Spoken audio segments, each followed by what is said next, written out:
pagi semua, ku nantikan dirimu di depan kelasmu, menantikan kami. Guruku tersayang, guru tercinta. Saat membuat keyakinan kelas, saya senang sekali dan menarik. Tetapi masih ada anak yang tidak mematuhi keyakinan kelas. Dalam kelas sekarang tertib walau ada yang masih melanggar.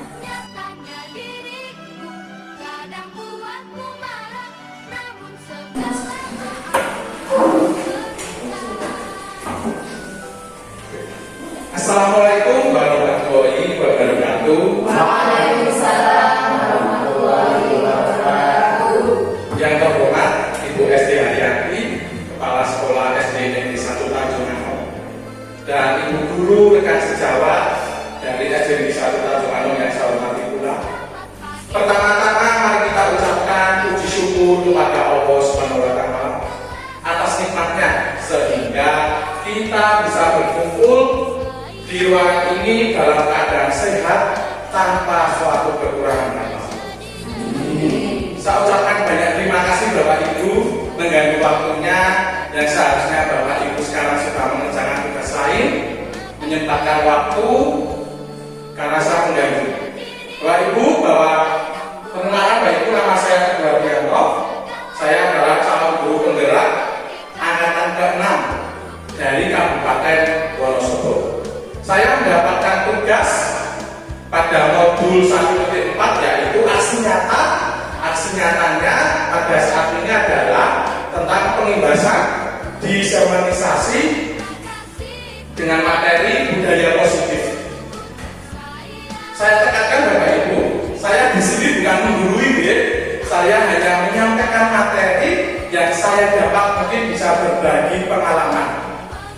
Nanti Bapak Ibu yang akan saya sampaikan adalah banyak sekali tentang teori-teori dan pandangan-pandangan oleh tokoh terhadap perlakuan kita kepada anak.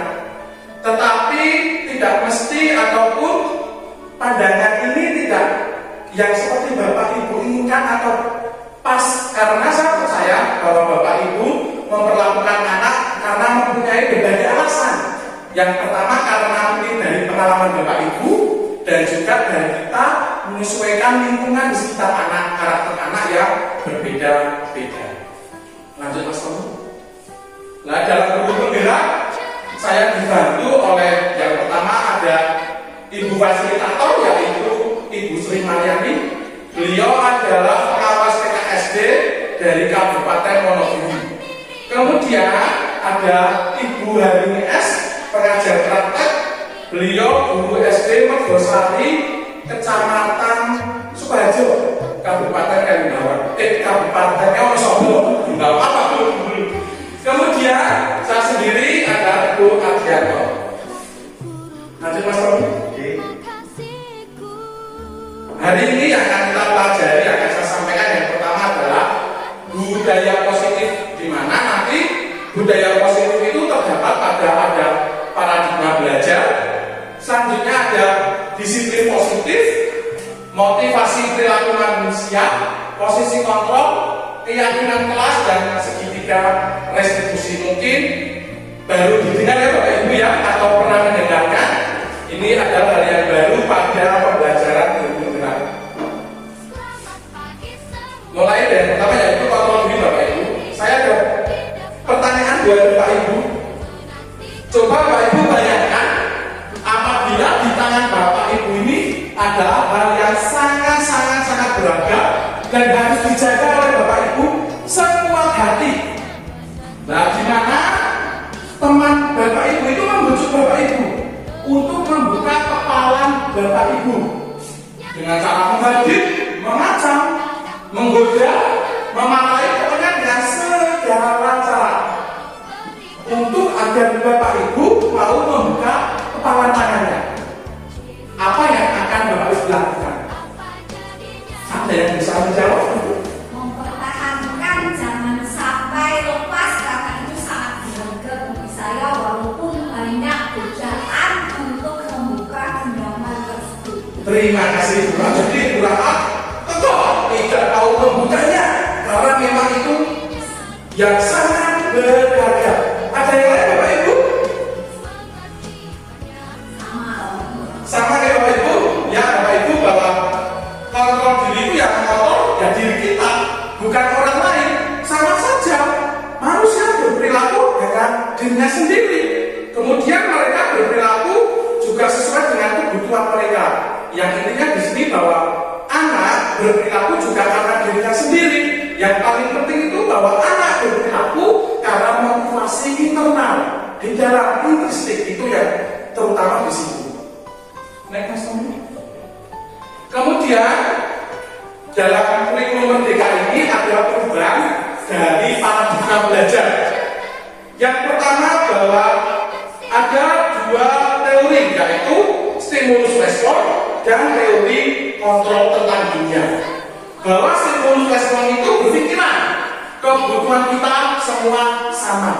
Tapi pada teori kontrol tidak, bahwa manusia itu mempunyai kebutuhan yang berbeda-beda. Kemudian pada stimulus respon semua orang itu melihat hal sama.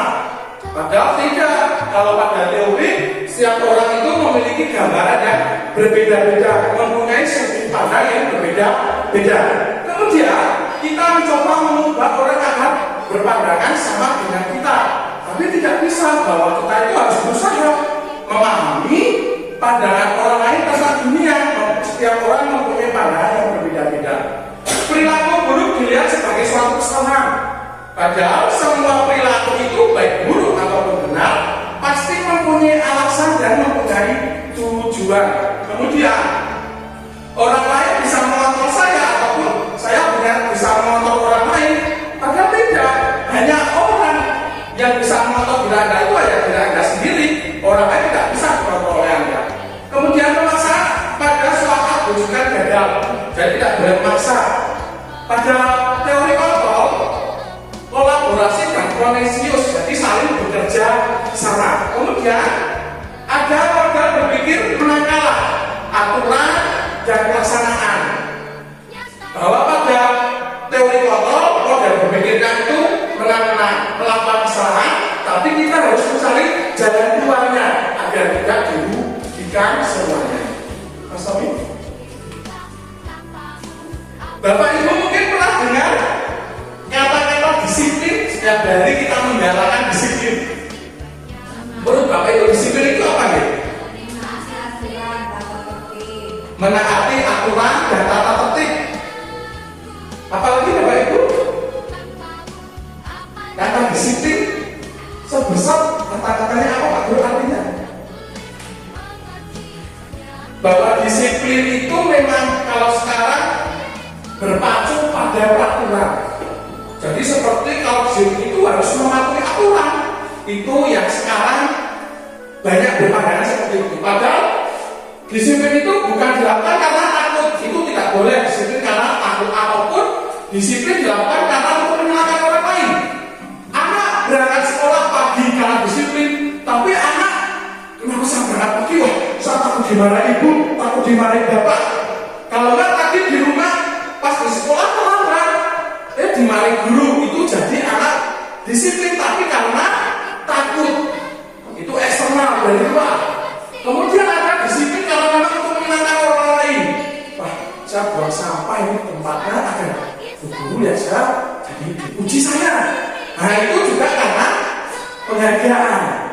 Tetapi bahwa tujuan disiplin positif itu menanamkan motivasi untuk menjadi orang yang mereka inginkan dan menghargai diri sendiri dengan nilai-nilai yang mereka percaya, nilai-nilai baik yang mereka percaya. Bahwa motivasi itu harus intrinsik ya, dari dalam. Anak mengetahui kenapa saya berbuat begini, karena memang pada diri sendiri. Karena kalau itu berdampaknya jangka panjang dan tidak terpengaruh oleh hukuman. Sejak kecil anak sudah sadar sendiri, sampai dewasa pun itu akan tertanam disiplin. Kemudian nilai-nilai bajikan universal. Menurut KHD, jadi kalau pendidikan guru penggerak itu banyak sekali mengaku pada nilai-nilai filosofi KHD diajar Dewartalo. Memang sangat menarik sekali Bapak Ibu bahwa filosofi KHD itu yang sudah lama ditulis memang sekarang banyak sekali memang sesuai dengan apa yang diharapkan oleh KHD. Nah, untuk kaitannya dengan kontrol diri, bahwa disiplin sebagai bentuk kontrol diri untuk mencapai tujuan mulia. Tujuan tersebut itu mengacu pada nilai-nilai mulia yang dianut oleh seseorang. Nah, yang dinamakan itu nilai kebajikan yang universal. Kemudian nilai yang akan dicapai pada anak Indonesia sekarang ini dikenal dengan profil pelajar Pancasila. Pada kurikulum Merdeka yang dituju adalah nilai-nilai kebajikan yang terdapat pada profil pelajar Pancasila, yaitu yang pertama adalah beriman, bertakwa kepada Tuhan Yang Maha Esa dan berakhlak mulia, mandiri, bernalar kritis, berkebinekaan global, bergotong royong dan kreatif. Nanti untuk elemen-elemennya mungkin suatu saat kita bisa ketemu biar dijelaskan oleh Bu Raat yang sangat mengetahui tentang profil pelajar Pancasila. Kemudian dari Bapak Guru, motivasi perilaku manusia hampir sama seperti tadi, bahwa manusia itu berperilaku karena mempunyai motivasi. Pada pembelajaran ini, pada modul ini, motivasi itu dorongannya ada dua. Yang pertama ada dorongan eksternal, yang kedua ada dorongan internal. Kemudian dikelompokkan menjadi tiga. Yang pertama, bahwa manusia berperilaku itu untuk menghindari ketidaknyamanan atau hukuman. Ya, jadi manusia yang mempunyai perilaku seperti ini selalu mempunyai pertanyaan. Kira-kira apa yang akan terjadi apabila saya tidak melakukan? Ini termasuk dorongan eksternal. Sama seperti tadi, anak berangkat karena memang takut dihukum, itu jadikan ada dorongan eksternal.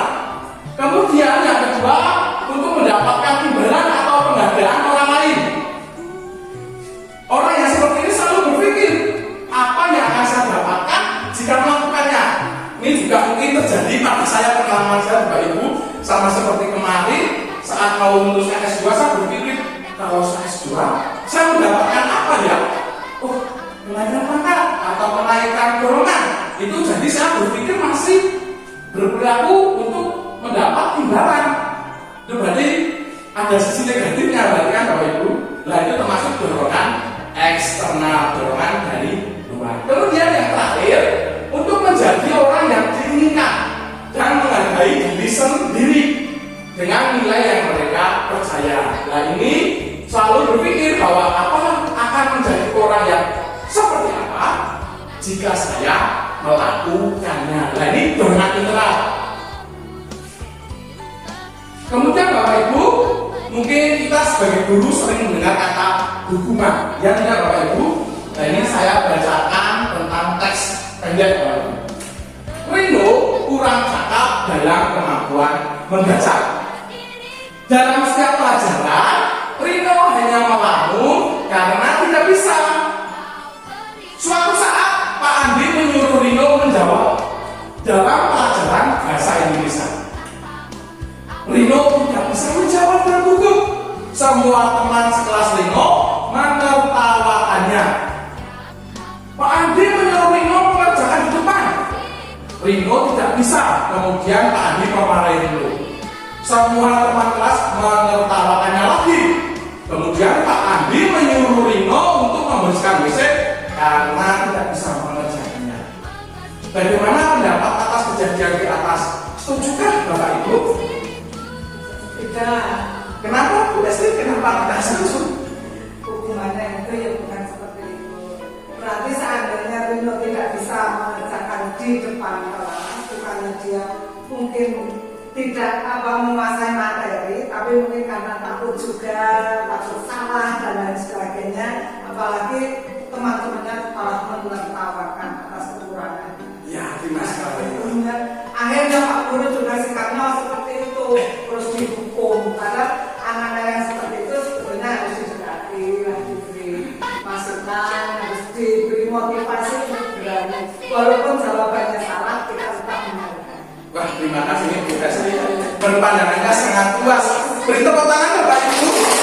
Ini yang dinamakan keputusan karena mempunyai pengalaman. Ini Bapak Ibu. Ada pendapat lain Bapak Ibu? Saya tidak. Iya, Bapak. Bu Endang? Menandakan dari SD. Jadi sebagai guru kita kalau memberikan hukuman tidak langsung di depan kelas, apalagi di depan teman-teman, itu akan menambah mindernya si Rino tadi karena dia memiliki banyak kekurangannya, kurang bacanya juga belum lancar, pengetahuannya juga belum banyak, kalau disuruh mengerjakan dan lain sebagainya, itu akan menambah dia semakin tidak percaya diri, apalagi ditetapkan teman-temannya. Itu tambahan saya. Terima kasih sekali Bapak Ibu, bahwa memang kalau guru itu kalau udah pengalamannya memang yang menunjukkan pengalaman itu membuat keputusan guru, ya kan? Makanya dari tadi saya tidak memaksakan, memang mungkin pandangannya berbeda. Ya, terima kasih sekali, Pak. Betul. Nah, sekarang kembali tadi mungkin seperti sama Bu Esti, mungkin berarti Bu Esti sudah melaksanakan yang namanya konsekuensi. Jadi sekarang kita akan mengetahui tentang hukuman, konsekuensi, dan restitusi. Dari kita ini mempunyai perbedaan, Bapak Ibu. Yang pertama hukuman. Hukuman itu bersifat tidak terencana atau tiba-tiba. Anak tidak dilibatkan, satu arah. Guru memberi hukuman, siswa menerima. Contohnya, bila anak menumpahkan air minum, langsung ayo kamu menumpahkan air minum, membersihkan WC. Kalau nggak, suruh lari. Itu jadi hukuman. Bagi anak yang tidak merasakan, mungkin ada guru dengan kelebihannya seperti kan ada Bapak Ibu. Karena Bapak Ibu kita tidak bisa maksakan. Mungkin anak yang tidak bisa menerima mungkin jadi dendam, itu kan gagal berarti kan. Kemudian ada namanya dengan konsekuensi. Konsekuensi itu terencana dan telah disepakati. Contohnya ada aturan-aturan itu Bapak Ibu. Tapi juga konsekuensi itu saya katakan juga perbaikan sesuai dengan kesalahannya. Kemudian ada murid mengetahui apa yang akan diterimanya bila melanggar. Guru harus monitoring murid. Jadi contohnya kalau tadi menumpahkan air, tidak suruh push up, tidak suruh lari, tapi suruh membersihkan. Seperti itu. Jadi konsekuensi itu juga sesuai dengan apa yang diperbuat. Ini coba Bapak Ibu, ini saya ada beberapa pernyataan. Menurut Bapak Ibu ini hukuman atau konsekuensi? Yang pertama, lari mengelilingi lapangan karena terlambat. Hukuman ya. Membersihkan meja yang dicoretnya. Konsekuensi. Berjemur di lapangan karena mengobrol saat belajar.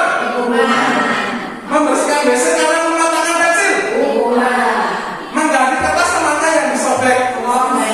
Ternyata Bapak Ibu yang mati bisa langsung mengetahui perbedaan antara hukuman dan konsekuensi.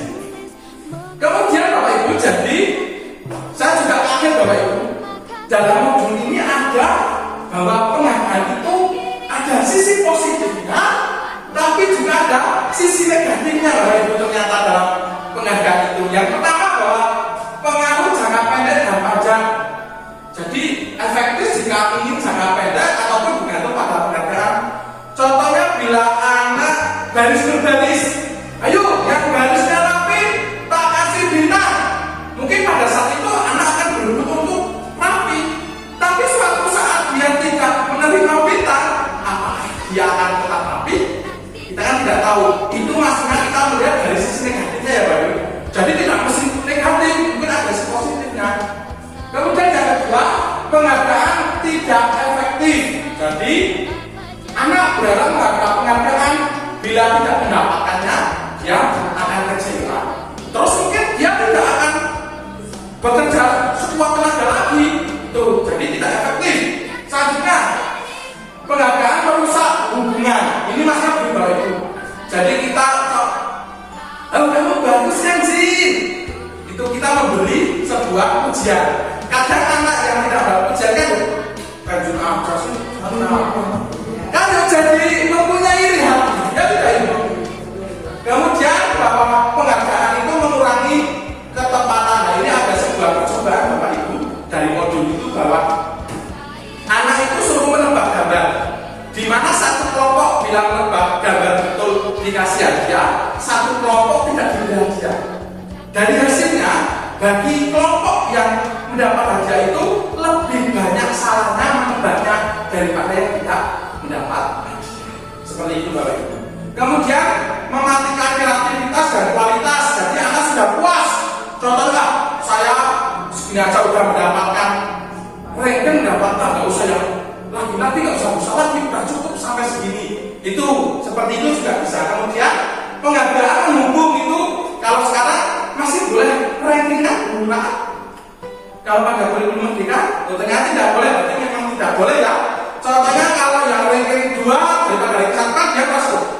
Cuma ranking 2, seperti itu. Apalagi yang tidak mendapat ranking. Ya kan, bagaimana perasaannya bagi anak yang tidak mempunyai jiwa yang besar, mungkin dia akan tambah terpuruk. Itu. Sekarang yang ketiga ada restitusi. Mungkin Bapak Ibu baru dengar, apakah sudah pernah mendengar? Baru ya, ini restitusi Bapak Ibu. Tadi ada hukuman, konsekuensi dan restitusi. Nah, restitusi itu adalah proses menciptakan kondisi untuk memperbaiki kesalahan mereka sehingga mereka bisa kembali ke kelompok dengan karakter yang lebih kuat. Restitusi itu proses kolaboratif yang mengajarkan murid dalam mencari solusi. Restitusi membantu murid menjadi memiliki tujuan, disiplin positif, dan memulihkan dirinya setelah berbuat kesalahan. Restitusi membuat anak bertanggung jawab. Mereka juga belajar dari pengalaman untuk membuat pilihan pada waktu yang akan datang. Kalau tadi kan kasus tentang menumpahkan air minum ya, tapi kalau hukuman lari, besar. Kalau konsekuensi suruh membersihkan. Nah, kalau restitusi hampir sama dengan konsekuensi. Tapi akan ditanya dulu. Kemudian dicari jadwal. Tadi kamu sudah menumpahkan air minum ya. Kira-kira kamu harus bagaimana? Saya membersihkan. Oh ya, setelah membersihkan, itu kan air minumnya teman kamu. Harusnya bagaimana? Oh, saya ganti. Kemudian bagaimana biar kamu tidak menumpahkan lagi? Saya harus hati-hati Pak Guru. Nah seperti itu. Jadi ada kolaboratif antara guru dan murid untuk mencari solusi. Itu perbedaan dari restitusi dengan hukuman dan konsekuensi. Kemudian ciri-ciri restitusi itu bukan untuk menebus kesalahan, udah menumpahkan mendapat hukuman, tidak, tapi tetap mencari solusi bersama. Kemudian memperbaiki hubungan, memperkuat karakter anak. Bagi anak tadi udah menumpahkan air minumnya si anak, ya kan, terus berusaha agar tidak terjadi lagi, ya kan, karena dia berbuat salah juga dia harus memperbaiki hubungannya. Kemudian restitusi adalah tawaran. Jadi guru itu menawarkan anak bagaimana solusinya. Restitusi menuntut anak untuk melihat ke dalam dirinya, tentang jati dirinya. Kemudian fokus pada karakter anak, bukan tindakan yang terakhir. Restitusi itu menguatkan dan restitusi itu fokus pada solusi.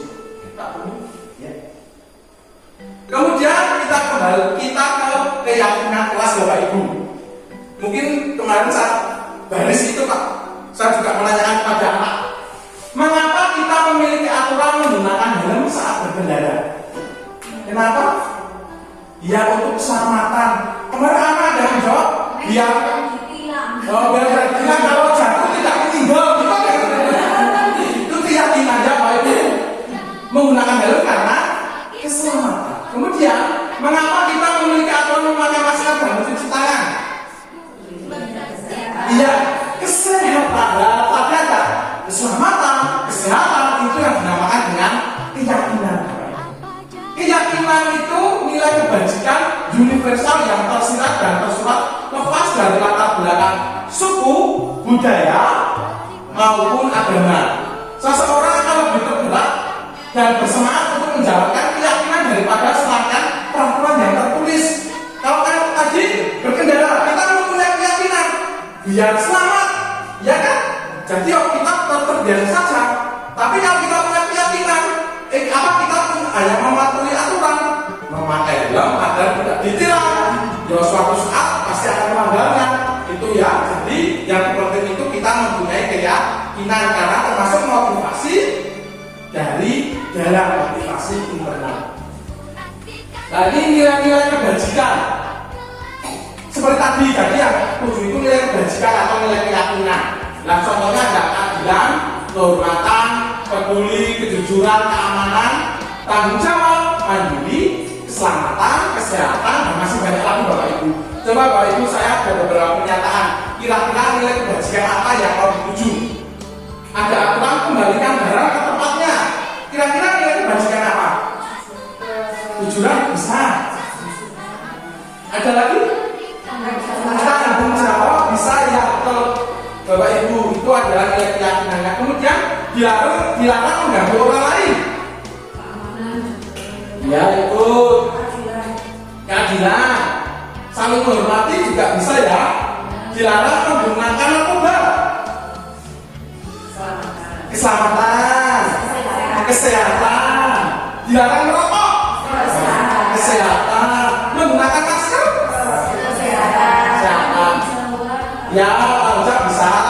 Hadir di sekolah 15 menit sebelum pelajaran. Disiplinan terjaga. Terima kasih Bapak Ibu. Ternyata Bapak Ibu pandangannya lebih luas. Kemudian Bapak Ibu bahwa tentang keyakinan kelas. Nah, keyakinan kelas itu sebenarnya hampir sama dengan peraturan kelas Bapak Ibu. Hampir sama. Nah, keyakinan kelas ini lebih abstrak dan daripada peraturan yang terperinci. Pernyataan yang universal, bentuk positif, tidak terlalu banyak, dapat diterapkan di lingkungan, kemudian semua warga sekolah ikut andil. Contoh begini Bapak Ibu bahwa sebenarnya itu hampir sama Bapak Ibu, tapi kalau keyakinan kelas itu lebih abstrak. Contohnya keyakinan kelas, contohnya ada aturan begini Bapak Ibu.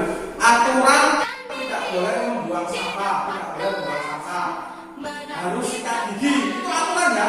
Tapi pada keyakinan kelas diganti menjadi menjaga kebersihan, jadi lebih luas. Kemudian ada lagi peraturan sekolah tidak boleh berkelahi, tidak boleh memukul, diganti dengan keyakinan menjadi saling menghormati sesama warga kelas. Itu jadi lebih universal. Kemudian pernyataannya yang universal juga seperti ini Pak Ibu, karena tidak boleh sesuai dengan golongan agama. Tidak boleh ada aturan harus sholat, yang ada menjalankan ibadah. Nah seperti itu Bapak Ibu ya, universal jadi bisa dipakai oleh semuanya. Nah langkah-langkah membuat keyakinan kelas Bapak Ibu. Yang pertama, semua warga sekolah, kalau kita baca di semua warga kelas itu menulis peraturan-peraturan yang mereka ketahui. Boleh merokok, harus memakai seragam, buang sampah di tempatnya, itu semua ditulis sama anak-anak. Siapa ketahuan anak-anak. Kemudian kertas yang itu tadi bisa ditulis kembali kalau nggak ditempelkan di papan tulis. Selanjutnya buatlah kalimat positif. Kalau ada tidak boleh membuang sampah, diganti membuang sampah, seperti itu. Nah, terus tinjau ulang surat pendapat yang ditulis, kemudian saling nilai kebajikan. Kebajikan ada dilarang merokok, tadi kesehatan, tidak boleh berkelahi, saling menghargai, saling menghormati, seperti itu. Kemudian ditulis semua itu Bapak Ibu. Setelah itu buat keyakinan kelas diambil dari nilai kebajikan. Maka yang pertama sudah aturan. Contohnya tidak boleh membuang sampah, diganti membuang sampah. Dicari nilai kebajikannya kebersihan. Kemudian dibuat keyakinan menjadi menjaga kebersihan. Setelah itu terus keyakinan kelas dan disepakati kemudian ditandatangani oleh semua warga. Kalau sekolah kalau kelas. Kemudian keyakinan ditandatangani di dinding agar tidak dilihat. Ini saya juga sudah melaksanakan Bapak Ibu. Jadi bila anak ada yang melanggar peraturan, jadi saya nanti memfokuskan pada keyakinan kelas apa. Contohnya kalau anak kemarin ada yang anak merokok ternyata tapi dibuang pulang, terus sama aja kan itu kalau merokok itu melanggar keyakinan kelas apa yang perlu kita sepakati menjaga kesehatan. Jadi seperti itu. Nah ini contohnya kelas paling menghormati dan menyayangi, menjaga kesehatan, disiplin di segala hal dan semangat belajar. Nah sekarang kita ke 5 kebutuhan manusia. Jadi seluruh tindakan manusia itu untuk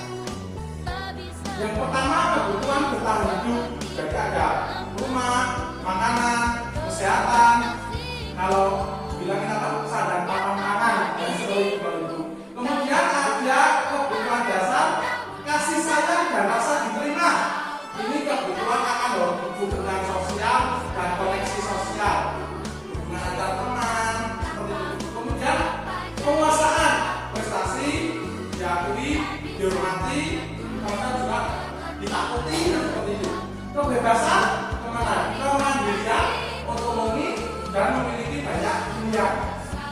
Terakhir ada kesenangan, mencari kesenangan, bermain, berantem. Bahwa ini adalah 5 kebutuhan dasar manusia. Nah ini saya ada sebuah kasus. Contoh begini, Rino anak kelas 4. Saat Rino istirahat, Rino mengambil bekal temannya. Rino ketahuan, kemudian saat ditanya guru menjawab dengan alasan yang pertama. Jika Rino menjawab, ada lapar ibu tidak membawakan bekal, jadi Rino kebutuhan hidupnya bertahan hidup tidak terpenuhi. Kemudian yang kedua, bila Rino menjawab dengan alasan merasa senang saya karena temannya jadi memperhatikannya, jadi Rino sedang memenuhi kebutuhan hidup, kasih sayang dan rasa diterima. Selanjutnya, bila Rino menjawab biar merasa hebat, biar ditakuti teman, jadi Rino penguasa.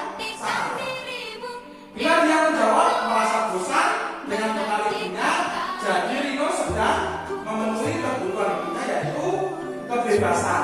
Yang terakhir, hanya isi saja Pak Guru. Jadi Rino sedang memenuhi kebutuhannya yaitu kesenangan. Seperti itu Pak, Bapak Ibu Guru. Jadi anak melanggar aturan, melanggar keyakinan karena mereka kebutuhan hidupnya tidak terpenuhi.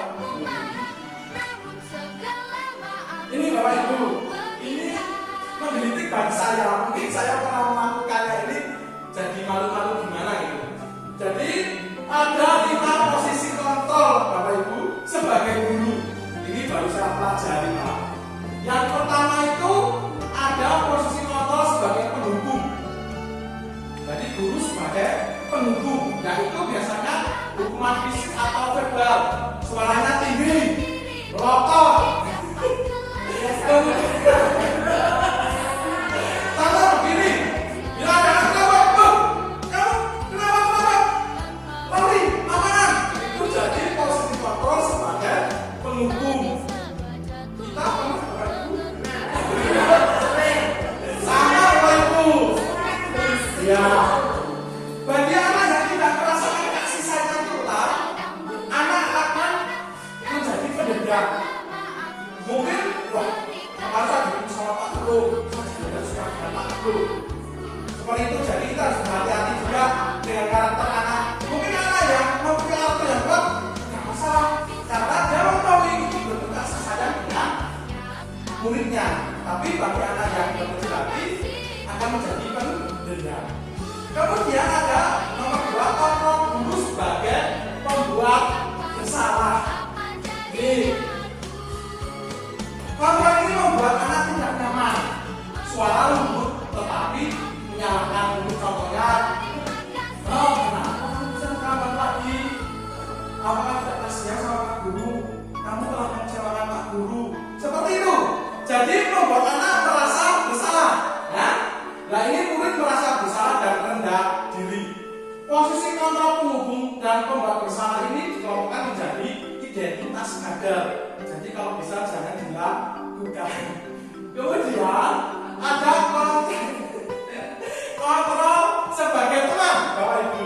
Nah kalau sebagai teman ini memposisikan dirinya sama dengan murid, mengontrol melalui persuasif, suara lembut, akrab dan sambil bercanda. Contohnya, kamu kenapa lagi? Apa tidak kasihan sama Bapak? Ayolah bantu Bapak, bikin Bapak senang. Dan sekarang kalau Bapak besok tidak boleh ya, kita pas dulu seperti itu Bapak Ibu. Ini sebenarnya positifnya bukan, tapi negatifnya juga ada. Ini membuat anak ketergantungan sama Bapak. Kamu nggak positif teman, mungkin patuh, tapi nanti bila udah dengan guru lain akan berbeda ya kan Bapak Ibu. Ini juga mempunyai kelemahan. Yang terakhir ada pemantau. Pemantau ini biasanya ini bukan nomor 4. Ini nomor 4. Biasanya berdasarkan peraturan dan konsekuensinya. Suaranya datar, bahasa tubuh formal. Kamu tahu sekarang masih jam berapa? Kira-kira kalau kamu terlambat, hukumannya apa? Kamu tahu? Itu pemantau. Bapak Ibu pernah melakukan ini semua kira-kira? Sudah Bapak Ibu sama Bapak Ibu. Sekarang ada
segitiga garis lurus itu ada 3 Bapak Ibu. Yang pertama ada menstabilkan identitas, jadi mengubah identitas anak yang gagal menjadi sukses. Perbuatan kesalahan adalah proses pembelajaran. Jadi kalau anak sudah salah, malah dimarahi, anak tambah berkecil hati. Jadi kalau anak salah, kita kan belum tahu alasannya. Jadi kita mengubah identitas yang gagal itu, yang bersalah itu menjadi yang baik. Contohnya, berbuat salah itu menjadi apa? Mungkin tidak ada manusia yang sempurna. Pak Guru juga pernah melakukan kesalahan, itu menstabilkan identitas. Yang kedua, yaitu ada validasi tindakan yang salah. Semua perilaku pasti mempunyai alasan berbeda. Tidak memojokkan, mengenali dan mengakui kebutuhan murid. Kamu pasti punya alasan kenapa melakukan seperti ini. Padahal kamu bisa melakukan hal yang lebih buruk. Jadi memposisikan validasi tindakan yang salah. Yang terakhir, ada menanyakan keyakinan ini agar membuka motivasi internal, bukan eksternal. Apa keyakinan yang kita sepakati? Bagaimana cara dalam pribadi? Kamu mau jadi orang yang seperti apa? Kemarin saya telah melakukan segitiga eksekusi, tapi ini hanya skenario Bapak Ibu. Jadi kemarin tugasnya itu tidak langsung ke masalah yang nyata, tapi sungguh membuat skenario. Ini Bapak Ibu.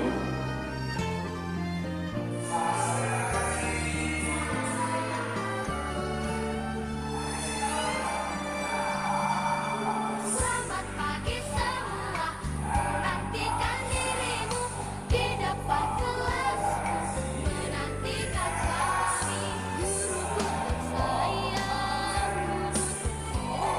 Tanpamu apa jadinya aku, tak bisa baca tulis mengerti gambarmu. Terima kasihku, nyatanya diriku kadang buatmu marah, namun segala maaf kau berikan.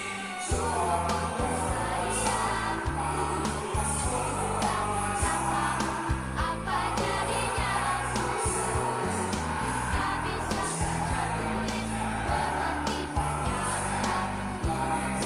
Terima kasihku,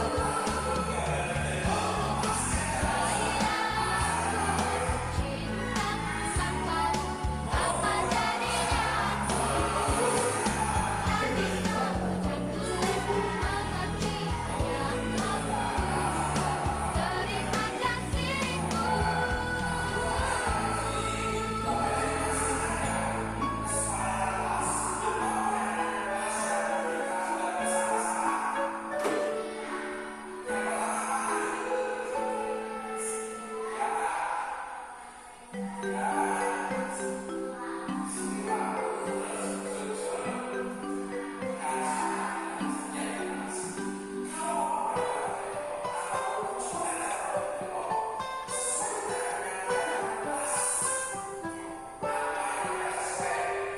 Pagiku cerah, matahari bersinar, ku gendong tas merahku di pundak.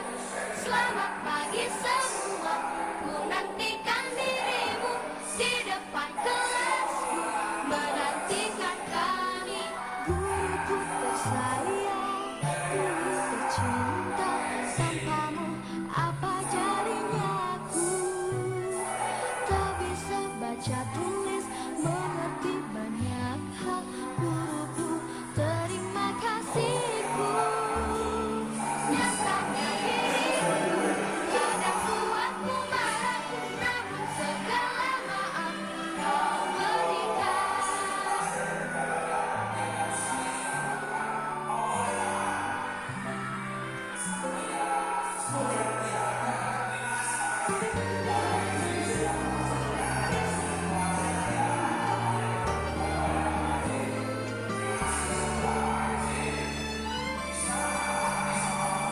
Selamat pagi semua, nantikan dirimu di depan kelasku, menantikan kami. Guruku tersayang, guruku tercinta, tanpamu apa jadinya. Ini Bapak Ibu skenario sahabat, kalau memang Tapi kalau kayak gini memang istimewa. Jadi tidak banyak sekali tulisan apa gini kamu punya salah ini nanti jagoannya kamu cari sendiri langsung bisa seperti itu memang istimewa. Itu Bapak Ibu jadi pengalaman yang saya dapat dari semuanya tadi yang saya sampaikan bahwa melakukan bahwa saya percaya anak itu mempunyai karakter dan watak yang berbeda-beda. Jadi identitas anak itu memang berbeda-beda. Kemudian saya mencoba memahami kemauan anak sehingga saya bisa memposisikan sebagai manajer berusaha, tidak tahu selama kita yang penting punya niat dan berusaha dulu Bapak Ibu. Kemudian berusaha berkolaborasi dalam mengerjakan urusan anak. Walau yang saya lakukan belum sepenuhnya maksimal, membutuhkan peranan, waktu dan refleksi dalam kegiatan tersebut.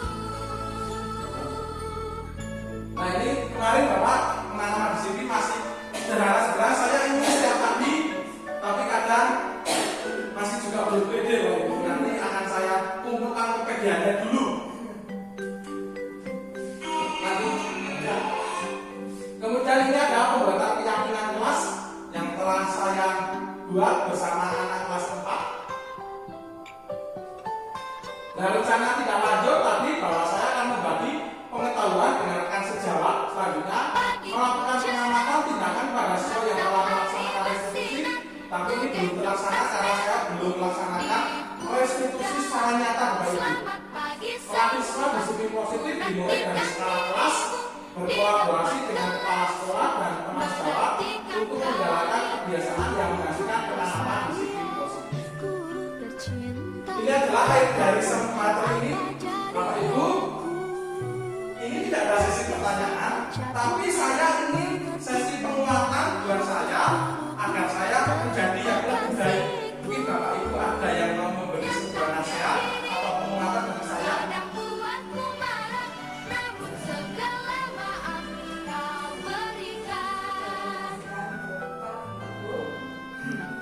Apa yang telah disampaikan kepada tadi sangat bagus sekali. Saya mengharapkan oleh jajaran pendidikan untuk depannya itu memang guru harus yang seperti kreatif dan adanya program guru penggerak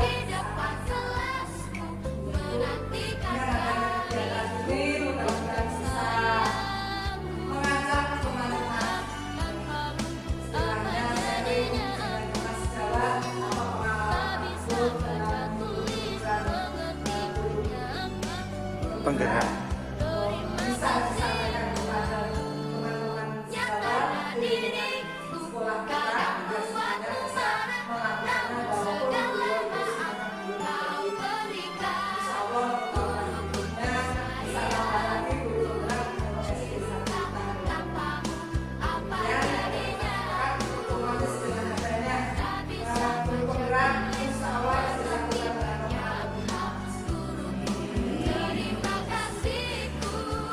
Terima kasih Bu Esti. Ada yang lain mau menambahkan? Tentang materinya sudah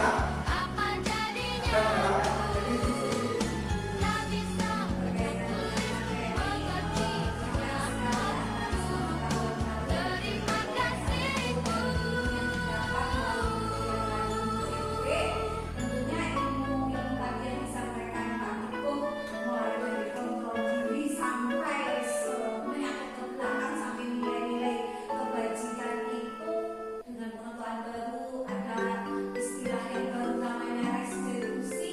Alhamdulillah sekali merupakan pengetahuan yang baru untuk saya dan tentunya untuk rekan-rekan guru semua, akan menambah ilmu yang sangat bermanfaat. Dan saat jujur saya secara pribadi merasa diri jadi ingin Matahari bersinar, ku gendong tas merah,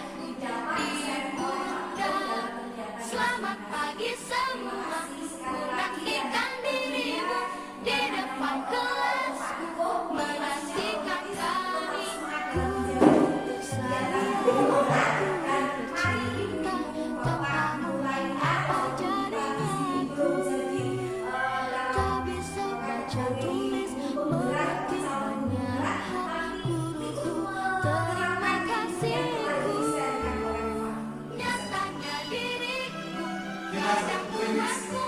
Terima kasih. Sekali, Bu Raat, memang sebenarnya di guru penggerak itu banyak hal yang menarik Bapak Ibu. Jujur kalau saya boleh cerita awal itu, pertama memang karena kewajiban kita ya, tapi semakin ke dalam itu memang banyak hal-hal yang kita butuhkan dalam menghadapi anak, apalagi setiap waktu, setiap zaman pendidikan akan berubah. Kita harusnya Bapak Ibu untuk menghadapi perubahan tersebut agar tidak ketinggalan. Seperti itu Bapak Ibu. Bapak Ibu saya ucapkan banyak terima kasih. Saya minta maaf sebesar-besarnya bila pasti banyak kesalahan dalam menyampaikan. Kalau bahasa Inggrisnya keceletot ya, itu memang banyak sekali yang saya lakukan. Moga-moga kedepannya saya lebih baik lagi. Saya ucapkan banyak terima kasih dan saya akhiri. Wassalamualaikum warahmatullahi wabarakatuh. Waalaikumsalam.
Kalau kita berkendara harus memakai helm.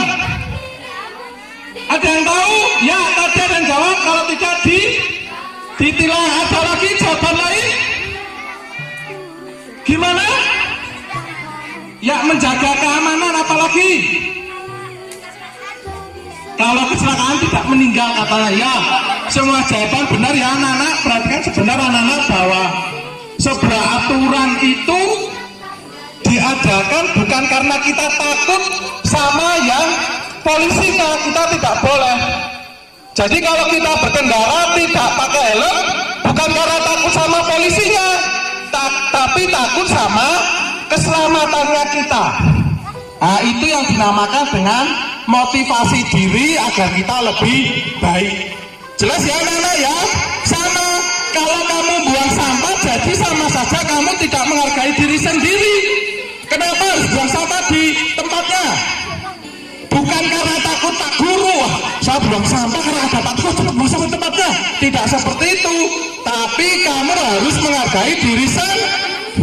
Sebagai manusia diciptakan Allah, manusia itu paling sempurna. Yang membedakan dengan hewan dan tumbuhan apanya? Ia mempunyai akal dan pikiran. Jadi kita harus punya tanggung jawab menghargai diri sendiri. Besok ya anak-anak ya. Terima kasih ya. Wassalamualaikum warahmatullahi wabarakatuh.